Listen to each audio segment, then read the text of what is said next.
Mesdames, Messieurs, bonjour.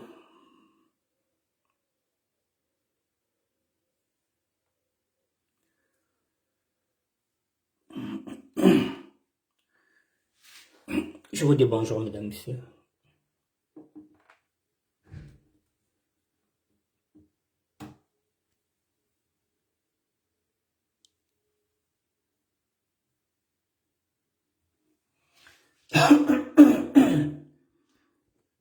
Bonjour, Mesdames, Messieurs. Il est 19 heures. Nous allons commencer le direct dans 2 petites minutes.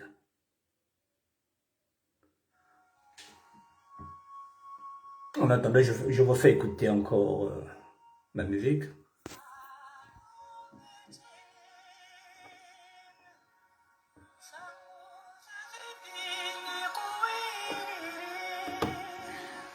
Je vous fais écouter Malubétine.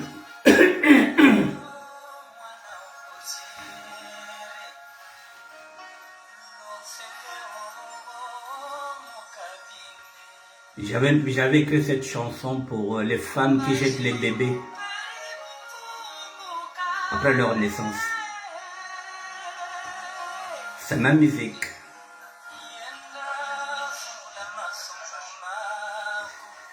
Album Musique et Simple. Malubétine. Et on commence.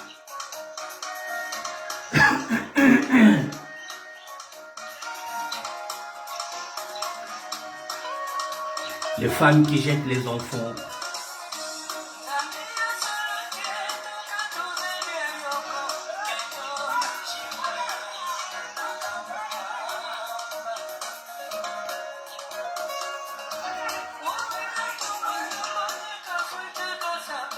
Mwana ubute mpashilo sele omukabine.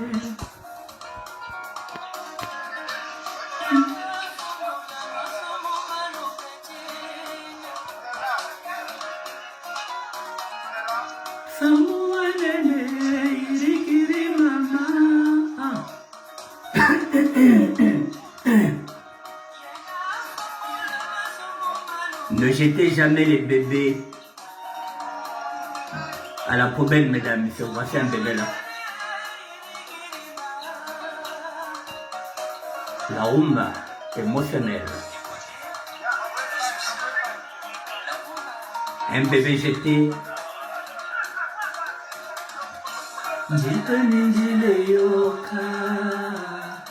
Moba kusongela lembo Mwenda kamba kana moba kubika kulu Njila njile yoka Moba kusongela lembo Mwenda kamba kana moba kubika kulu Mais oui, kundu dina kubalo sa bébé.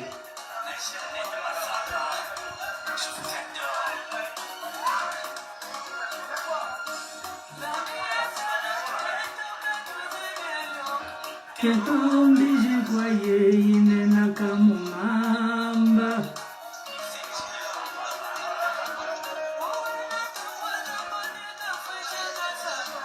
Mwana ubuti mpashilo sele omukabine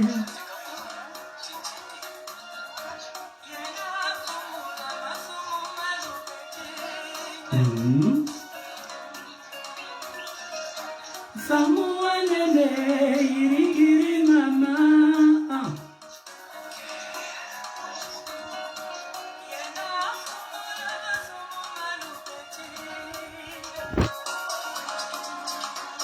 Un bébé abandonné, j'étais...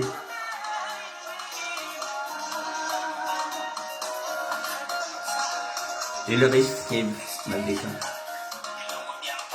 Bonjour.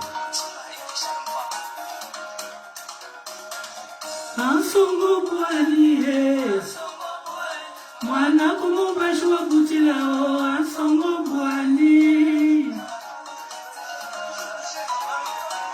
Ansongo bwani Kumubashwa kutilao Ansongo bwani Asongo Bwani, Asongo Bwani, Asongo Bwani, Asongo Bwani, Mwana como cachorro butilao, Asongo Bwani, Asongo Bwani, Mwana como cachorro butilao, Asongo Bwani, Asongo Bwani,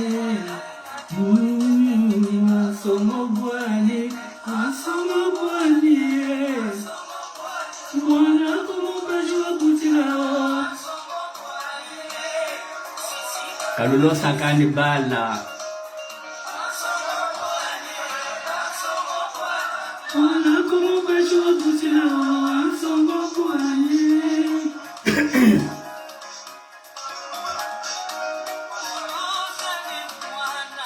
Mungari kusina ni mwana Galaka Mukabine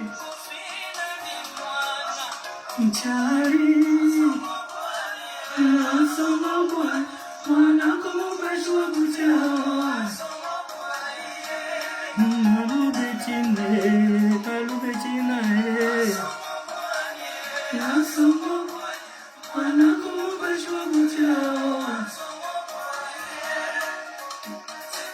Je finis par là. Bon, mesdames, messieurs, voilà. Ça, c'est tout simplement, voilà, les femmes. J'avais écrit cette chanson pour les femmes qui ont l'habitude de jeter les enfants. Voilà, ne jetez pas. Il y a des associations, il y a des gens qui n'en ont pas. Voilà, encore un bébé qui a été jeté. Voilà le deuxième bébé. Là, nous sommes à Kisasa. Voilà, on vient de jeter un bébé. Voilà, j'ai fait un clip par rapport à ça. Voilà un bébé qui a été jeté. Nous sommes en République démocratique du Congo. Voilà le bébé. Ne faites jamais ça, mesdames, messieurs. Vous ne savez pas ce que deviendra cet enfant demain. Vous verrez.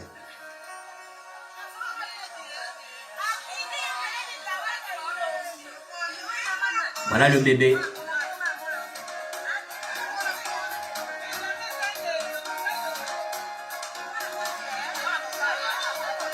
Mwana mobali.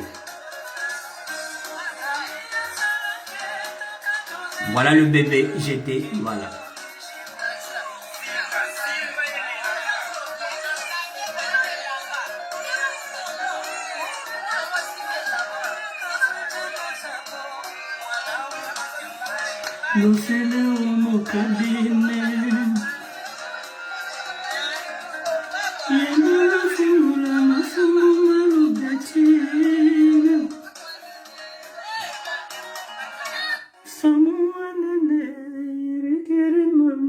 Bon, c'est bon, on peut commencer, mesdames, messieurs. Voilà, bonsoir ou bonjour, voilà. Je voulais commencer par ma musique. Voilà, c'est mon premier album. Excusez-moi, je vais éteindre. Voilà, c'est mon premier album, Musique et Sap. Ça, c'est Malou Bettine qui avait jeté un enfant au cabinet. Donc, j'avais fait une chanson par rapport à ça. Mesdames, messieurs, je vous dis bonjour ou bonsoir. Bon, voilà. Nous allons continuer aujourd'hui. Je vais repartir sur le dossier les ITF, obligation de quitter le territoire français. Et puis bon, j'ai rajouté l'autre là, comment on appelle ça, ceux qui ont l'habitude de demander l'asile politique.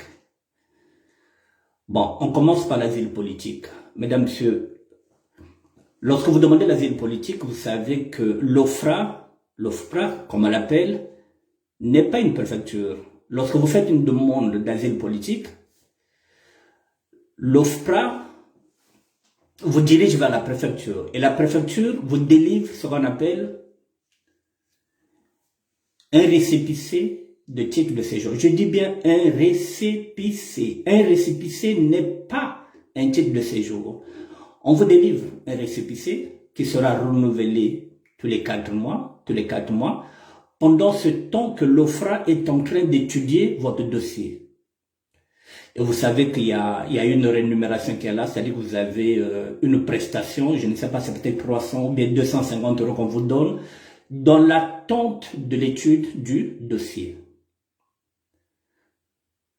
Vous voyez, vous demandez l'asile, mais comme on ne demande pas l'asile à l'OFPRA, on passe par la préfecture. Donc vous dépendez de l'OFPRA et la préfecture vous délivre un titre, un récépissé de demande de séjour.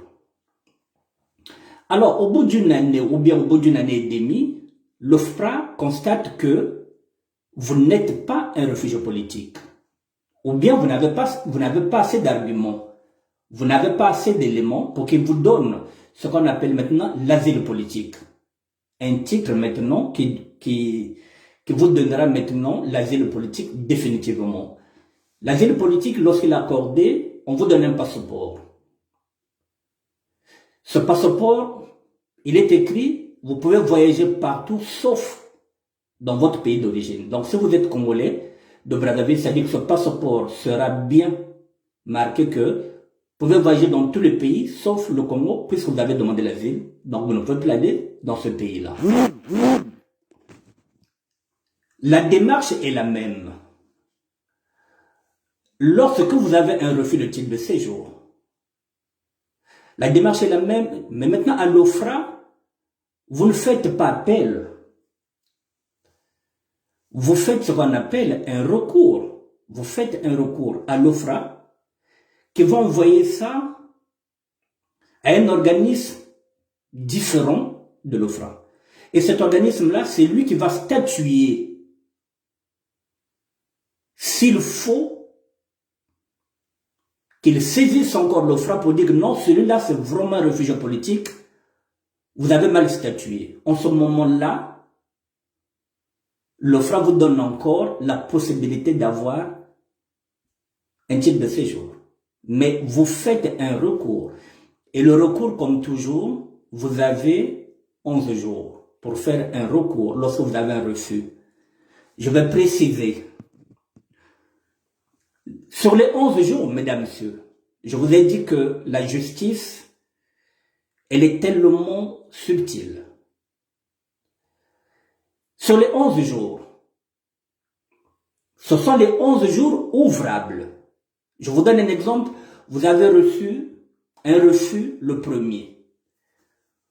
Vous avez 15 jours. Et vous avez 11 jours pour faire l'appel. Donc le 12e jour, vous devrez faire appel.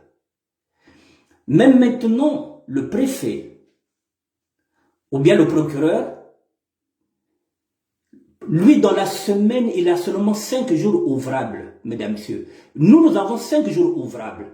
Lundi, mardi, mercredi, jeudi, vendredi. Samedi, dimanche, pour nous, vous avez 11 jours. Mais le préfet, lui, ou bien le procureur, il a 5 jours non ouvrables. C'est-à-dire que lui, il va compter lundi, mardi, mercredi, jeudi, vendredi. Vous devrez compter samedi, dimanche. Lui, non. 5 jours ouvrables. Ce que je viens de dire que lui, quand vous faites appel le 11 jours, lui, il a 15 jours. Il a 4 jours de plus que vous parce que vous comptez samedi, dimanche. Lui, non. C'est la subtilité de la loi. Donc, lui, il peut faire appel à cette décision le 15e jour. Vous allez vous dire que non, il est hors délai. Non. Lui, il compte les jours ouvrables. Lundi, mardi, mercredi, jeudi, vendredi. Pour lui, ce qui fait 5 jours. Pour vous, vous devrez compter samedi, dimanche. Donc, vous avez 7 jours dans la semaine. Lui, il compte 5 jours ouvrables. Je dis bien ouvrables. Donc, lundi, mardi, mercredi, jeudi, vendredi. Vous comptez samedi, dimanche. Donc, vous avez 11 jours. Lui, il a 14.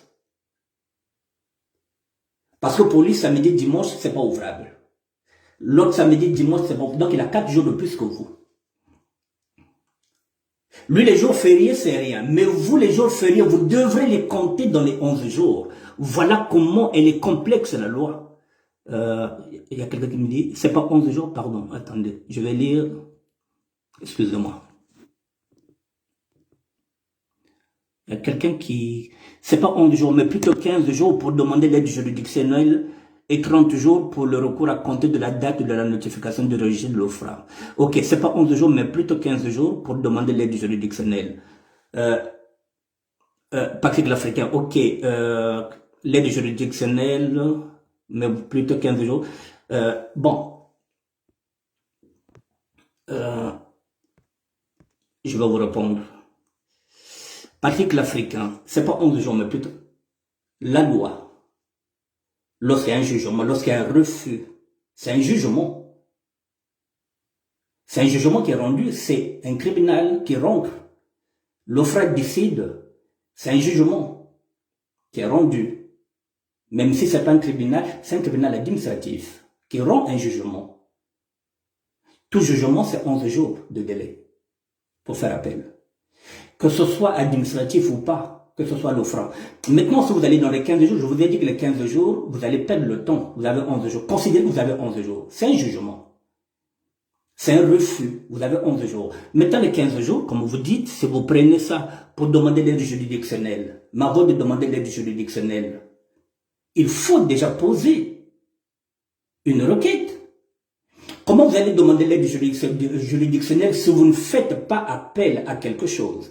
Parce que pour demander l'aide juridictionnelle, vous devrez avoir une décision attaquée. C'est-à-dire vous avez une notification qui va vous permettre d'aller demander l'aide juridictionnelle. Comment vous allez demander l'aide juridictionnelle sans avoir eu la notification de la décision attaquée? Il faut qu'il y ait d'abord une décision. Il vous faut d'abord poser une requête, ou bien faire un appel, ou bien faire un recours. En ce moment-là, vous allez maintenant demander l'aide juridictionnelle. Ou bien, c'est pourquoi je dis toujours aux personnes d'avoir un avocat. L'avocat, mesdames, messieurs, vous pouvez avoir un avocat payant que vous pouvez donner 50 € par mois. C'est une sorte d'assurance. On appelle ça l'ouverture de dossier. Vous ouvrez un dossier chez l'avocat. Vous lui donnez 50 € par mois. Le jour où vous n'avez rien, si vous avez un problème, l'avocat intervient parce que vous avez ouvert un dossier chez lui. Ouverture de dossier. Pour ceux qui n'ont pas la possibilité de faire une ouverture de dossier chez un avocat, il lui donne 50 € par mois. C'est ce que j'ai dit. Hein. Il y en a qui peuvent vous demander 75 €. Ça dépend de la réputation de l'avocat. Il y en a qui vont vous demander peut-être 50 € par mois, ou bien les autres vont vous demander 75 €. Ceux qui n'ont pas la possibilité de le faire, je vous ai dit, il faut toujours être en contact avec les associations. Je vous ai parlé de la CIMAD, je vous ai parlé de l'autre là. Voilà, 15 jours, on ne va pas faire un débat, on considère que c'est 11 jours, 15 jours, ok. 15 jours pour demander l'aide juridictionnelle et 30 jours pour le recours. C'est là où vous vous trompez, Patrick l'Africain, parce que j'ai montré dans mes documents, ça fait 12 ans que je suis dans cette démarche. Les 30 jours, c'est ce qu'on vous notifie. On vous notifie 30 jours. Effectivement, dans 30 jours, le préfet vous dit dans 30 jours, vous quittez le territoire. Il vous donne l'obligation de quitter le territoire français. Mais il ne vous dit pas que vous avez 11 jours pour faire appel. C'est là où je vous dis qu'il y a la subtilité. Les 30 jours, c'est-à-dire que si vous ne faites pas appel dans les 11 jours, ou bien dans les 15, comme vous le dites, ça signifie que le jugement devient effectif. Et lorsqu'il est effectif, en ce moment-là, vous êtes déjà au courant de la notification que vous avez 30 jours pour quitter le territoire. C'est là où, si vous êtes à l'OFRA, on vous demande de vous avancer vers l'OFI pour qu'on puisse vous aider à repartir chez vous ou à chercher un autre pays. Les 30 jours, il y a beaucoup de personnes qui sont piégées dans les 30 jours, c'est ce que j'ai dit. Les 30 jours, c'est le délai pour quitter le territoire. Mais vous avez 11 jours pour faire appel. Si vous voulez 15. Si vous arrivez à 15 jours, vous êtes en retard. Si je le dis, Patrick l'Africain, parce que là je vous parle, je ne vous donne pas le nom de la personne. Il y a une femme qui est là, à l'intérieur, qui m'a demandé de refaire encore cette émission. C'est ce que croyait son mari. Son mari croyait qu'ils ont 30 jours. Ils ont fait appel et ils ont fait recours pratiquement 15 jours après. L'avocat leur a dit non, il fallait le faire 11 jours. C'est pourquoi j'ai refait encore cette émission. Parce que cette femme-là, je ne vous dis pas le nom. Moi, je l'ai ici avec moi, 30 jours. Mais comme j'avais l'habitude de faire la prison, je savais que j'avais 11 jours pour faire une requête. J'ai tout montré. Je vous ai montré comment j'avais fait la requête. J'ai d'abord posé une requête et puis je suis parti demander ma l'aide juridictionnelle. C'est ce que j'ai fait.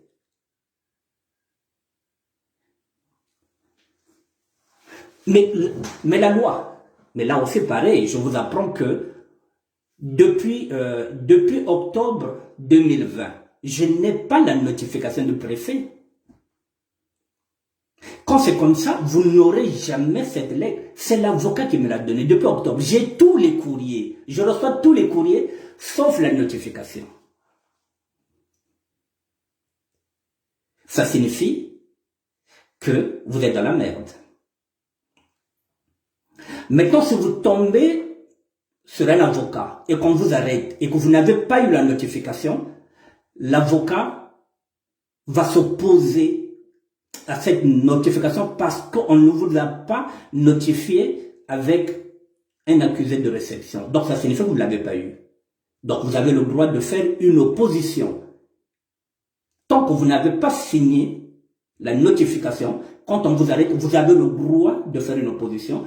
Ils comprendront que c'est vrai que vous n'avez jamais eu cette lettre, cette notification, vous ne l'avez jamais signée. Mais dès l'instant où moi je l'avais eu avec accusé de réception, je savais. Et je le sais. C'est pourquoi j'ai fait une requête. Donc, je repars sur l'asile. Donc, prenons que vous avez 15 jours pour faire la requête. Ça ne sert à rien de faire appel. Parce que lorsque vous faites appel à une décision de justice, il faut le savoir que la plupart du temps,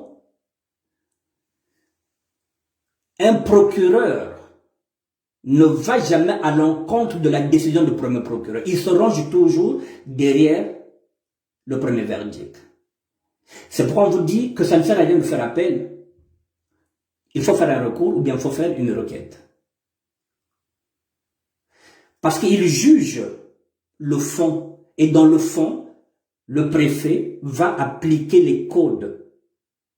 Il va appliquer le règlement. Donc, finalement, c'est à vous de prouver qu'il s'est trompé. Donc, il faut ramener encore d'autres justifications. Donc, ça signifie que vous n'êtes pas en possession d'un titre de séjour. Vous étiez en possession d'un récépissé dans l'attente d'un titre de séjour. Que ce soit avec mention réfugié politique. Donc, tant que vous n'êtes pas passé en commission, vous n'avez pas de titre de séjour. Vous avez des récépissés provisoires. À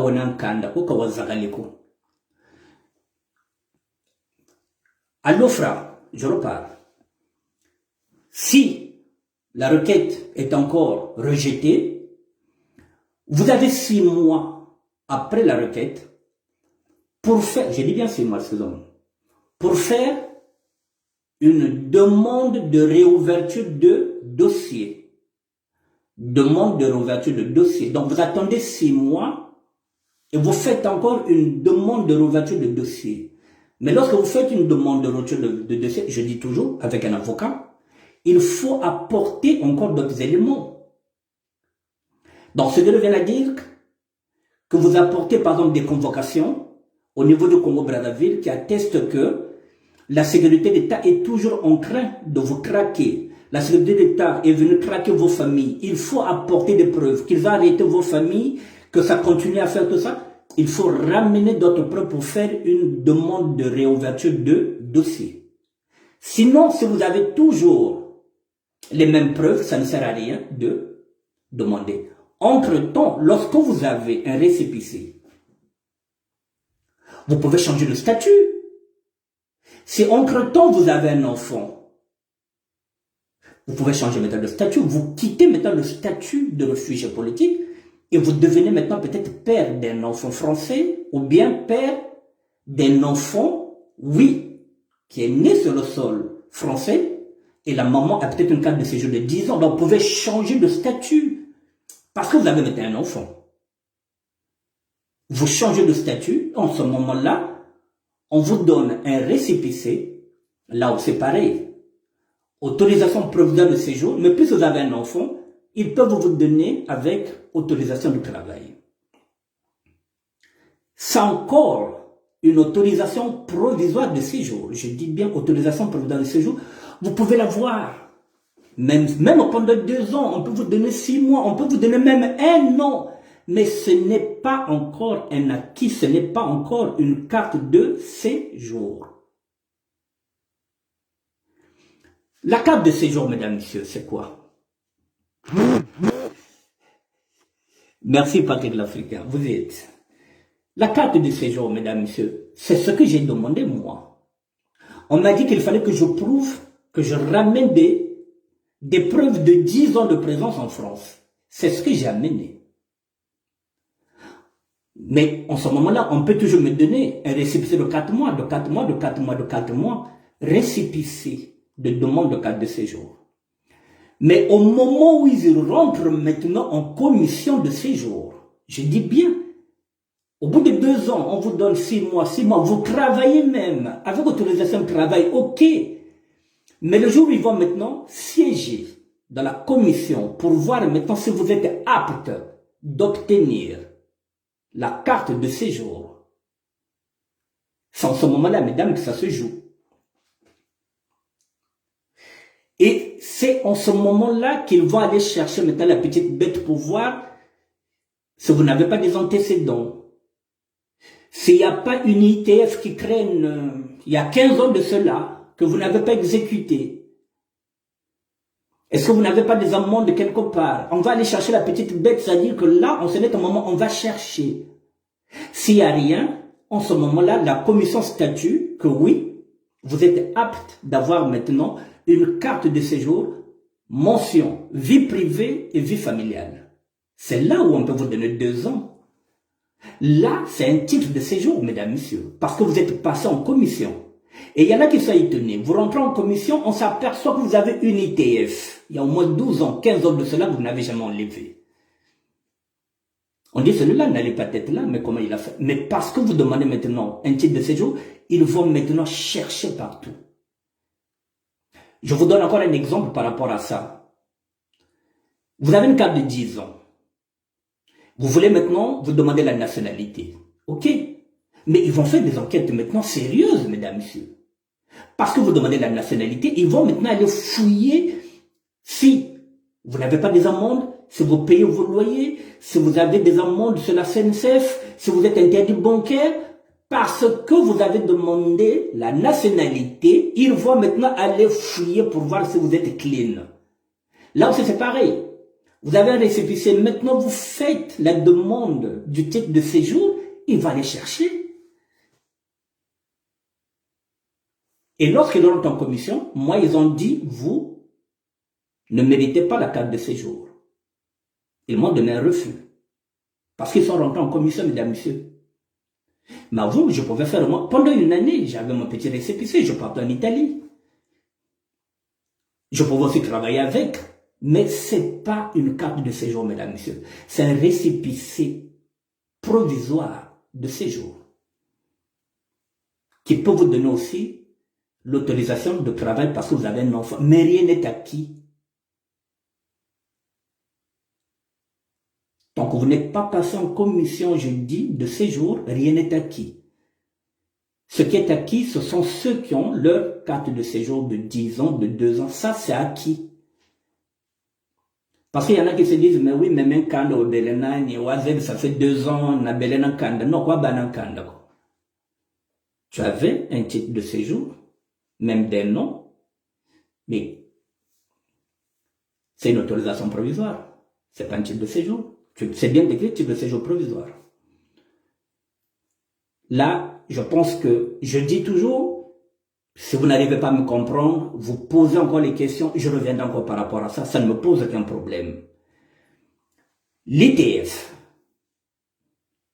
l'interdiction du territoire français, mesdames, messieurs, je l'avais déjà dit, j'en ai au moins 17. Comment faire? Il faut poser, je dis bien, il faut poser un recours dans chaque chambre où j'étais condamné, dans chaque chambre, c'est-à-dire dans chaque tribunal. Si j'étais condamné dans la 12e chambre, si la 12e chambre m'avait donné l'ITF de 3 ans, c'est dans cette chambre-là que je vais poser une requête ou bien un recours pour qu'on enlève l'ITF.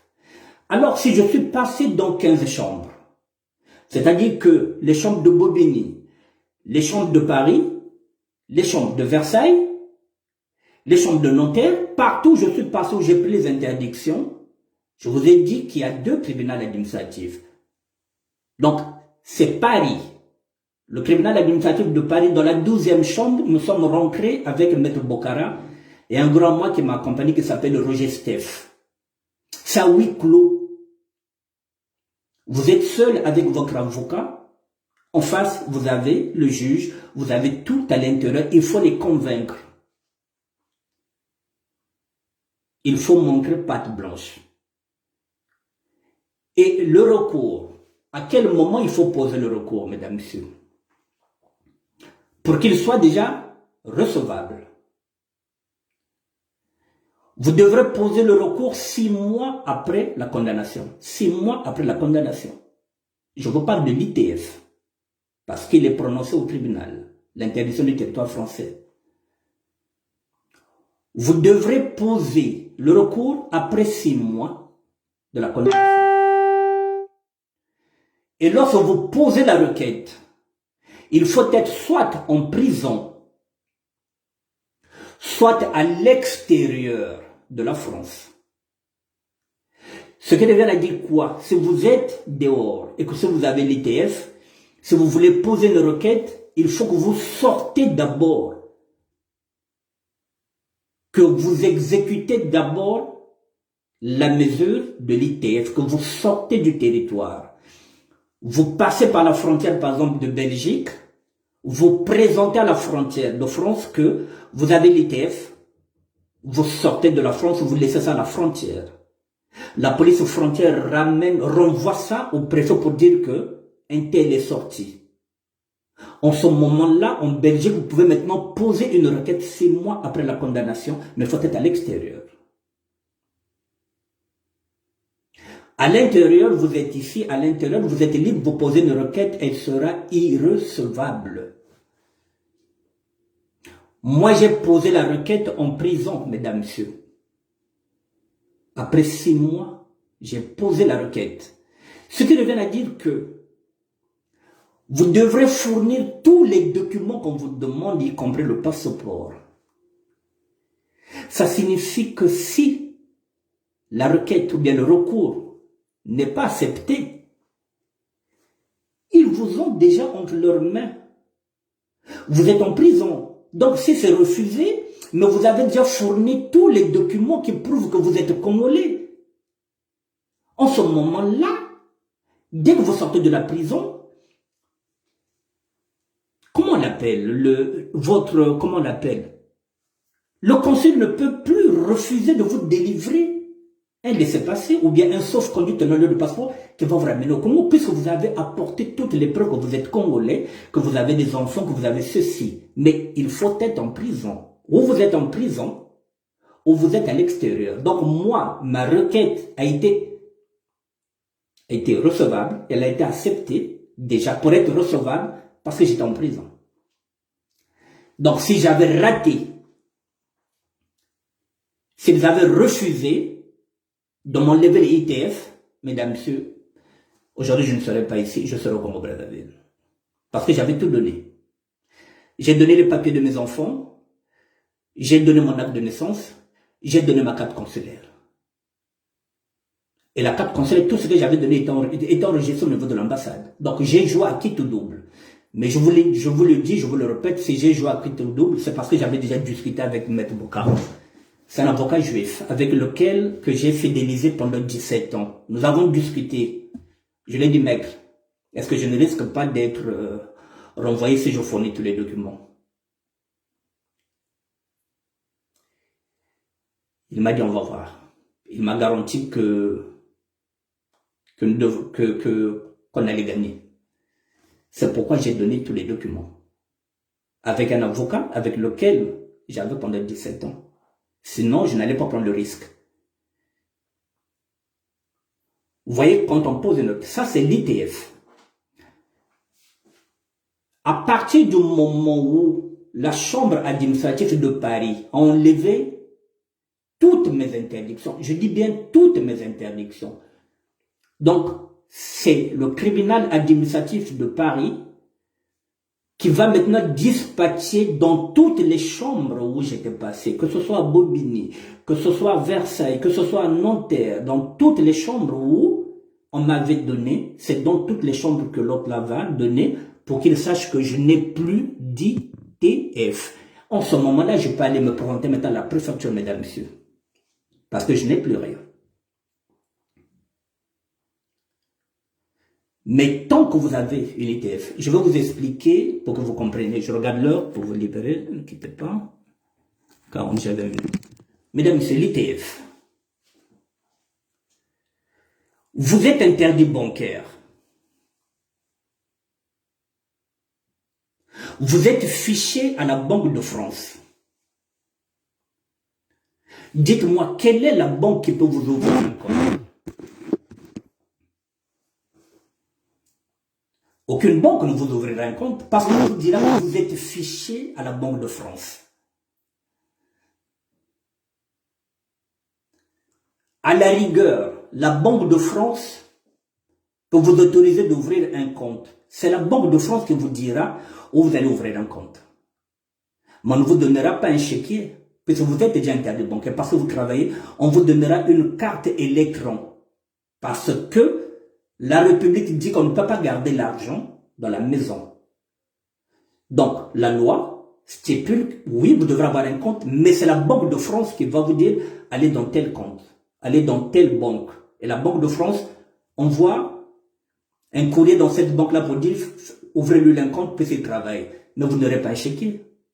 Vous n'aurez pas une carte bleue. Vous n'aurez pas... On va vous donner une carte bleue électron. Vous retirez ce que vous avez. Vous ne pouvez pas faire les courses avec. Tout simplement parce que vous devrez mettre l'argent dans la banque. Et l'État travaille avec cet argent-là. C'est tout. Tant que vous n'enlèverez pas ce fichier à la Banque de France, aucune banque ne vous ouvrira le compte. Vous le savez. Voilà l'ITF, c'est pareil, mesdames, messieurs. Tant que vous êtes fiché, lorsque vous êtes interpellé dans la rue, quel est le premier réflexe du flic? Il prend son talkie, il dit quoi? Alpha, Roméo, India. Il est en train de demander au fichier si vous êtes recherché ou bien s'il y a quelque chose. Alors, si le fichier lui dit positif, il vous amène. Positif, pourquoi? Pourquoi vous êtes recherché? Pourquoi c'est positif? Il vous amène au commissariat pour aller éclairer parce que vous êtes positif. Parce qu'il vient il vient d'entrer en contact avec l'autre là, avec, comment ça s'appelle ça? Avec le service. Donc vous, il y a quelque chose, vous êtes positif. Il vous amène pour chercher à savoir pourquoi c'est vous. Et c'est bien après qu'il comprendra que oui, parce que vous avez une ITF. Ou bien parce que vous êtes recherché, ou bien parce que vous avez fui avec le bracelet. Mais au départ, il ne sait pas pourquoi il y a une fiche pour vous. C'est en vous embarquant qu'il va creuser pour savoir maintenant ce qui est fait. Donc l'ITF, mesdames et messieurs, c'est pareil comme l'interdiction à la Banque de France. La Banque de France, c'est pareil, mesdames et messieurs. Si vous êtes interdit, si vous êtes fiché à la Banque de France, vous ne pouvez plus prendre un crédit. Déjà, vous n'aurez pas de chèque, vous n'aurez rien. L'ITF, tant que vous ne l'enlevez pas, vous allez à la préfecture, on ne vous donnera pas. On vous donnera des récépissés. Parce que là, ils n'ont pas encore cherché à comprendre ce que vous êtes. Mais quand vous allez faire la demande de la carte de séjour, c'est là qu'ils vont fouiner, ils vont chercher. Et c'est là qu'ils vont voir que non, vous avez une ETF. L'ETF, mesdames, messieurs, même si c'est 10 ans que vous l'avez eu, ça est toujours dans le fichier. Je vous le dis. Je vous donne encore un exemple. Vous prenez un crédit chez Cofidis. Vous n'avez jamais payé ce crédit-là. Vous attendez 5 ans, temps prescrit. Vous n'êtes plus fiché à la Banque de France. On vous donne votre chéquier, on vous donne votre carte bleue. 6 ans plus tard, vous demandez un crédit à Cofidis. Cofidis vous refuse le crédit. Vous allez me dire, mais moi, je ne suis plus fiché à la Banque de France. Mais oui, mais vous êtes fiché interne. En interne. Cofidis vous affiche que vous êtes un mauvais client.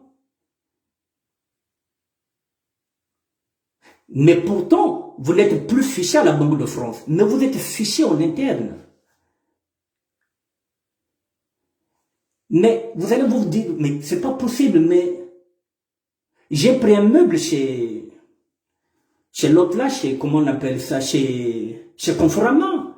Mais pourtant Cofidis m'a accepté le crédit. Oui, mais parce que c'est un meuble, c'est pas l'argent.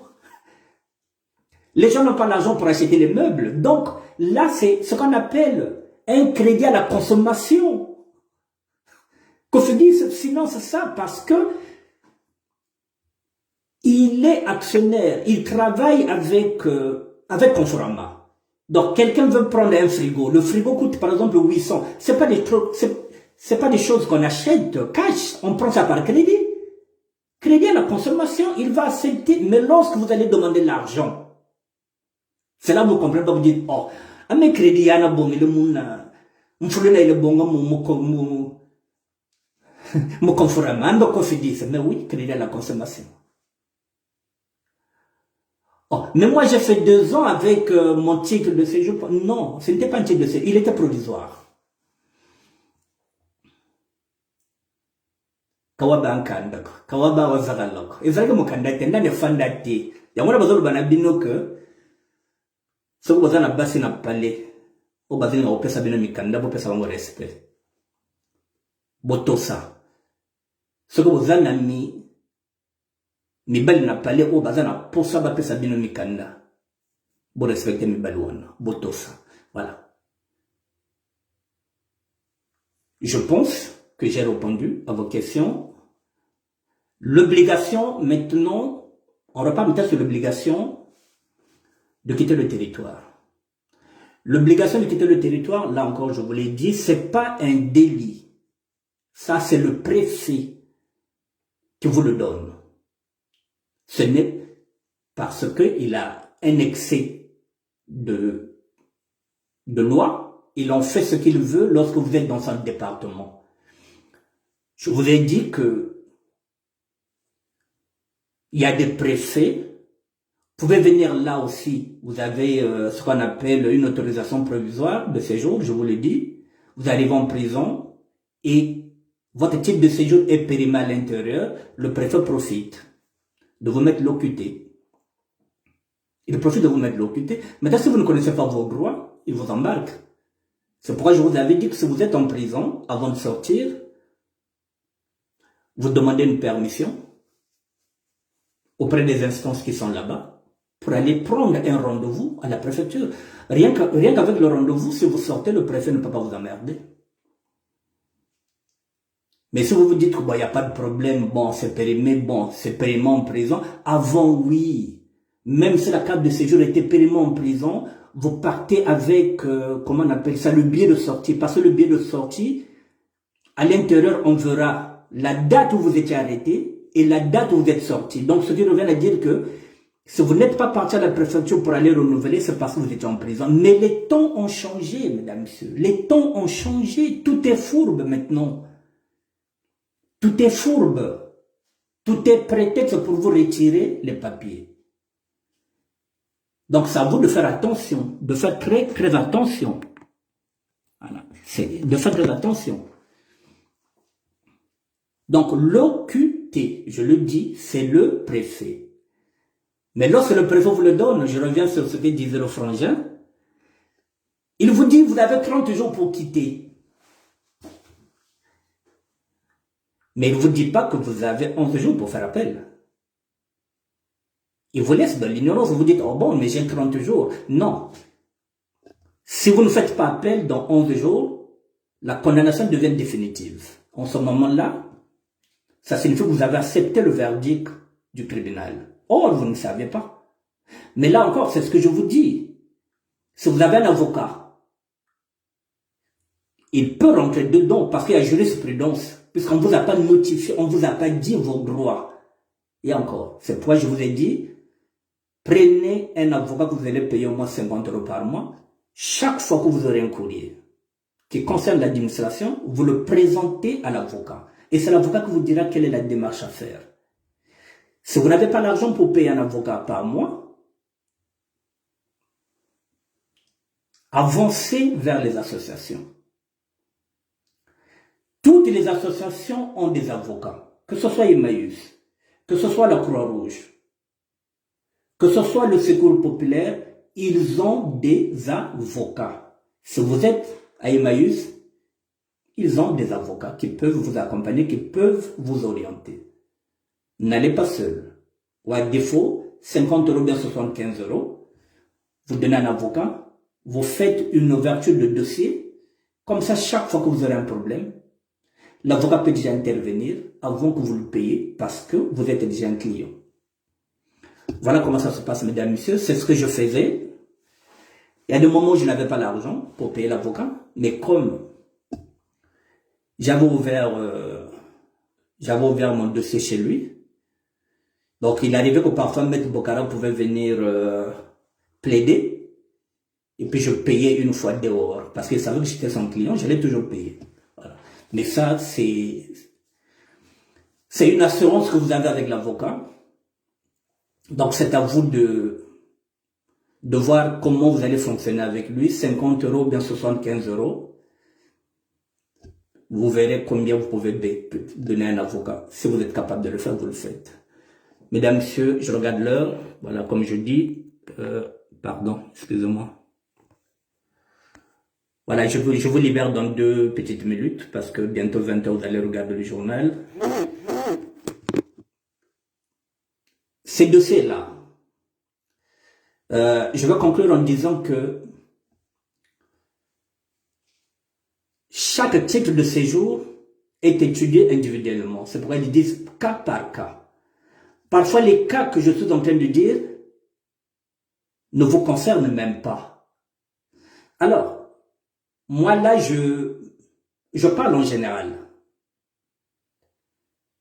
Je parle en général, je n'ai pas les tenants, je n'ai pas les aboutissants, je ne connais pas vos dossiers, je parle en général. Je peux aussi me tromper. Ou bien je peux vous induire aussi en erreur sans le savoir parce que je ne connais pas vos dossiers. Mais je vous donne seulement quelques astuces. Bon, il y a une personne qui pose une question. Michel Agé, oui. Est-ce qu'une personne qui a un avis de quitter, qui a déjà expiré, mais qui est mariée, doit obligatoirement quitter le territoire? Voilà. Est-ce qu'une personne qui a un avis de quitter, qui a déjà expiré, mais qui est mariée, doit obligatoirement quitter le territoire? Bon. Michel Agé. La question que tu poses, c'est la question qu'a posée la femme qui m'a demandé de refaire cette émission-là. Vous êtes marié. Oui, vous êtes marié. Ok. Mais lorsque vous vous mariez, peut-être que vous vous êtes marié au moment où votre récépissé était encore valable. Mais le maire ne regarde pas si vous avez la quitté ou pas. C'est pas sa juridiction. Mais c'est pareil. Tant que vous n'enlèverez pas cet acquitté-là, tant que vous n'enlèverez pas cet titre-là, c'est pareil. Le jour où vous irez, c'est-à-dire on vous donnera toujours un titre de séjour temporaire, même pendant 2 ans. Mais le jour qu'ils vont statuer, qu'ils vont rentrer dedans pour voir maintenant, est-ce que vous êtes apte, ils s'apercevront que Depuis peut-être 10 ans, vous devez quitter le territoire, mais vous n'êtes jamais parti. Il ne vous donnera pas. Il ne vous donnera pas la carte. Ils vous diront d'abord d'enlever l'ITF. C'est la loi.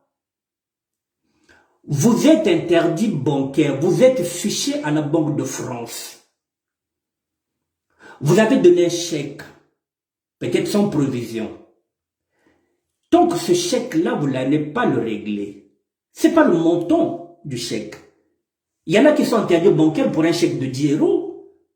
Il y en a qui sont interdits bancaires parce que il y a des prélèvements qui ne sont pas passés. Ça peut être Cofidis, ça peut être un crédit que vous avez pris.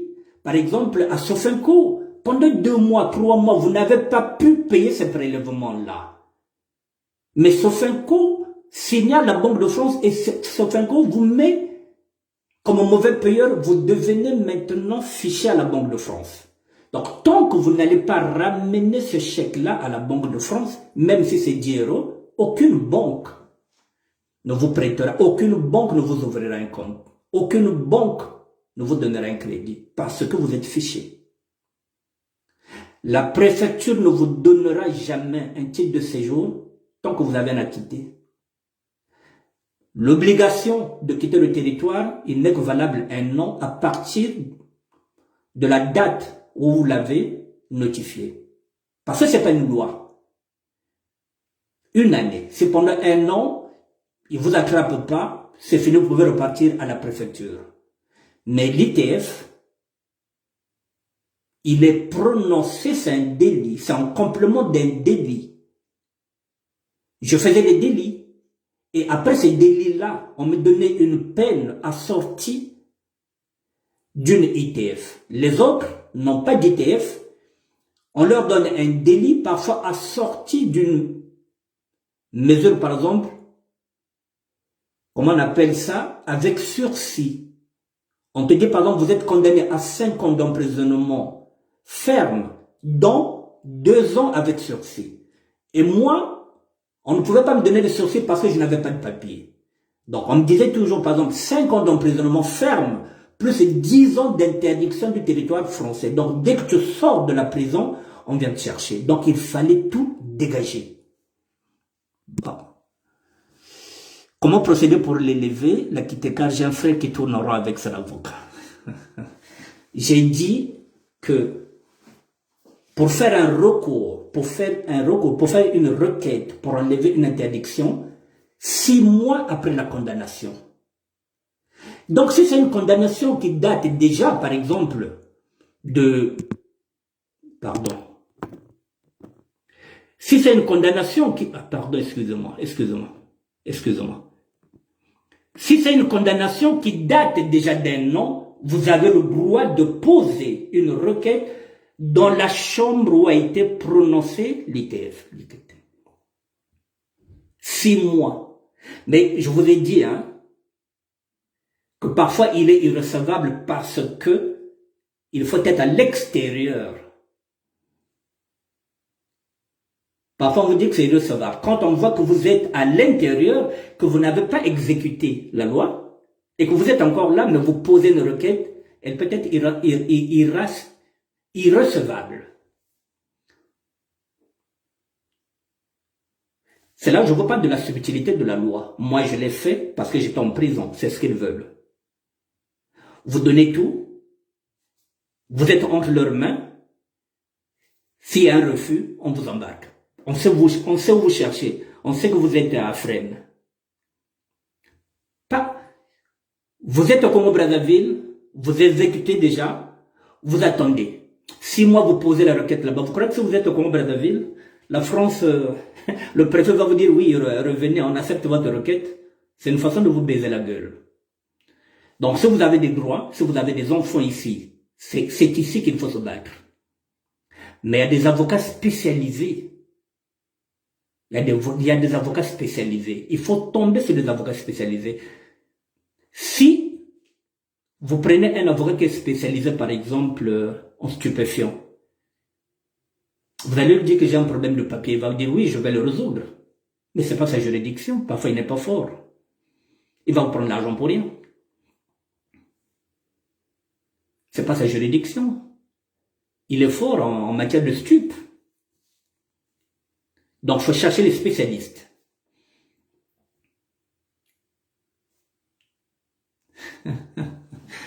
Bon, Michel Agé. Bon, qu'est-ce qu'on fait?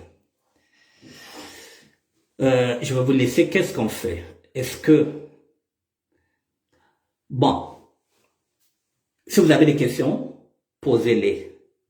Écrivez-les sur les commentaires. Je verrai si demain on peut rebondir encore sur ce sujet-là. Comme par exemple là, quand vous demandez que si quelqu'un a une ITF, même s'il est marié, le maire ne cherche pas à savoir si vous avez l'ITF ou pas. C'est pas un problème. Mais ça ne vous donne pas un droit, mais ça vous couvre. Ça vous couvre. Madame peut intervenir à tout moment parce que vous êtes marié. Oui, ça vous couvre. Voilà, ça vous couvre. Mais comme je dis, dans ce cas, faut vous tenir à carreau. Faut vous tenir à carreau. Parce que vous avez l'épée de Damoclès qui est posée sur votre tête. Oui, mais... pardon, je lis le commentaire de... Excusez-moi. Oui, Patrick, l'Afrique. Dans ce cas, il faut toujours prendre un avocat spécialisé en droit des étrangers automatiquement. Automatiquement. Parce que si vous ne prenez pas un avocat qui est spécialisé en droit des étrangers, je vous ai dit, vous prenez un avocat comme le mien, Maître Bokara. Il est spécialisé en l'autre là, en escroquerie. La preuve est que même avec mes papiers, il ne peut pas, lui. Il m'a dit, va voir ça avec les autres, parce que c'est pas sa spécialité. Lui, c'est quand je fais un délit d'escroquerie. Maître Bokara n'arrive pas à récupérer mes papiers. Tout ce qu'il a fait, c'est peser de son poids pour qu'on enlève les ITF. Parce que, étant juif, il connaît du monde, il a fait jouer ses relations. C'est tout. Mais les papiers, ça fait 12 ans. Maître Bokara n'arrive pas à me trouver. C'est pas sa juridiction. C'est pourquoi je suis avec les associations. C'est pourquoi je suis avec les associations. C'est ce que je vous dis. Parce que dans chaque association, ils savent que dans la plupart dans les associations, il y a des étrangers. Il est 20 h. Sincèrement, j'ai mal pour lui, j'ai vraiment l'impression que bien qu'il ait payé l'avocat, rien ne change. Ça dépend de l'avocat, je vous ai dit. Si vous prenez un avocat qui est spécialisé en stupéfiants, qui n'est pas spécialisé en droit d'étranger, il prend de l'argent pour rien. Si vous prenez un avocat qui est spécialisé en escroquerie et que vous êtes arrêté pour stupéfiants ou bien pour braquage, vous êtes dans la merde. C'est pas sa juridiction. 5 ans de territoire, tu vas avoir le papier. Parce que tu as 5 ans... Non, je comprends pas ta question, Maravilla, Zandombe Maravilla. 5 ans de territoire, tu dois avoir les papiers, c'est-à-dire Patrick l'Africain. Oui, si tu remplis certaines conditions, oui.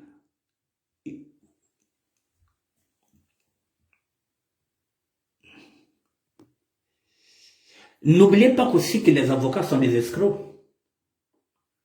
Même lorsqu'un avocat rate une plaidoirie, il ne rembourse pas. L'avocat n'a jamais tort. L'avocat ne rembourse jamais. Même quand il rate sa plaidoirie, il ne vous rembourse pas. Donc, ça à vous de faire très attention.